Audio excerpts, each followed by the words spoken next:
স্বৈরাচারীরা তার পতনের সমস্ত ছিদ্র বন্ধ করে, কিন্তু একটা ছিদ্র বন্ধ করতে পারে না। বাংলাদেশের রাজনীতিতে তিনি ছিলেন এক আলোচিত এবং বিতর্ক চরিত্র, দেলোয়ার হোসেন সাঈদী। যদি তিনি আজ বেঁচে থাকতেন তাহলে জামাত ইসলামী, তার অনুসারীরা এবং দেশের রাজনৈতিক চিত্রটা কেমন হতো। দেলোয়ার হোসেন সাঈদী শুধু জামাতের নেতা ছিলেন না, তিনি ছিলেন এক প্রভাবশালী বক্তা, ধর্মীয় চিন্তাবিদ এবং রাজনৈতিক আইকন।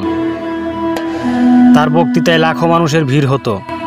2001 সালের নির্বাচনে তিনি জাতীয় সংসদ সদস্য নির্বাচিত হন এবং সেখানে ইসলামী রাজনীতির নতুন মাত্রা যোগ করেন।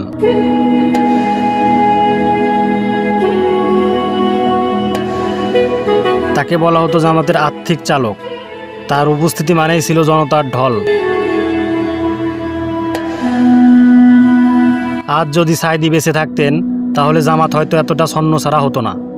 তার অভিজ্ঞতা, নেতৃত্ব গুণ এবং বক্তৃতা শক্তি বর্তমান বিভক্ত জামাতকে একত্রে আনতে পারত।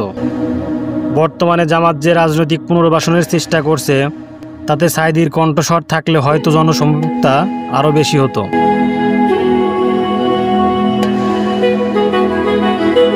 তাকে সামনে রেখে জামাত নতুন প্রজন্মের কাছে ইসলামিক রাজনীতিকে আধুনিক উপস্থাপন করতে পারত।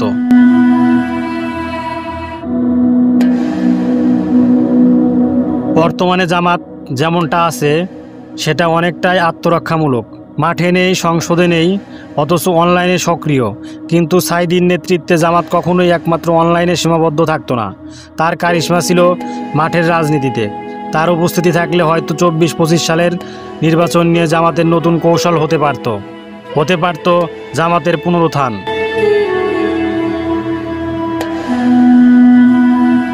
তাকে নিয়ে বিতর্ক আছে, কিন্তু অস্বীকার করার উপায় নেই।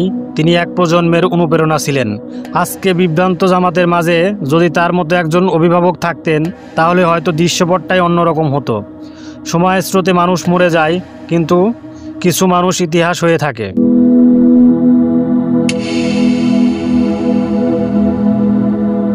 আপনি যদি মনে করেন দেলোয়ার হোসেন সাঈদী বেঁচে থাকলে জামাতের ভবিষ্যৎ বদলে যেত, তাহলে আপনার মূল্যবান মতামত অবশ্যই কমেন্টে জানাবেন। এদের ভিতরে মাস্তান নাই, এদের ভিতরে রয়েছে শহীদি কাফেলার রক্তে রঞ্জিত পথ মারিয়ে যারা এগিয়ে চলেছে আল্লাহর দ্বীনের পতাকা নিয়ে।